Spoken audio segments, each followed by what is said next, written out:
ABP माझानं काही दिवसांपूर्वी चालवलेल्या बातमीवर शिक्कामोर्तब करणारी मोठी बातमी भाजपच्या गोटातून आली आहे। विधानसभेसाठी भाजपच्या प्रचाराची मोठी जबाबदारी केंद्रीय मंत्री नितीन गडकरी यांच्यावर सोपवण्यात आली। नितीन गडकरी विशेष प्रचारक म्हणून 1 महिना महाराष्ट्र पालथा घालणार आहेत। निवडणूक व्यवस्थापन समितीचे संयोजक प्रमुखपद रावसाहेब दानवेंकडे देण्यात आले।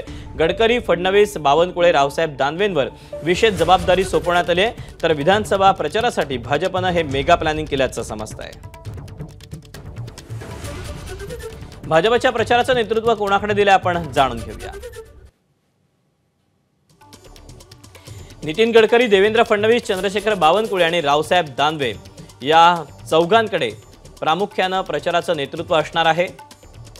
दरम्यान भाजपचं मेगा प्लॅनिंग कसं असेल, या अगोदर भाजपचा मेगा प्लॅन तयार करणाऱ्या स्टार प्रचारकांची समिती तयार केली, ज्यामध्ये संयोजक आणि विशेष प्रचारक म्हणून रावसाहेब दानवे आणि नितीन गडकरी असणार आहेत। तर अशोक चव्हाण, नारायण राणे, सुधीर मुनगंटीवार आणि चंद्रकांत पाटील हे स्टार प्रचारकांच्या समितीतले सदस्य असतील। याशिवाय गिरीश महाजन, रवींद्र चव्हाण, राधाकृष्ण विखे पाटील आणि पंकजा मुंडे हेही सदस्य असणार आहेत स्टार प्रचारकांच्या समितीत। तर विजय रहाटकर, प्रवीण दरेकर, भाई गिरकर आणि अशोक नेते यांचाही यामध्ये समावेश आहे।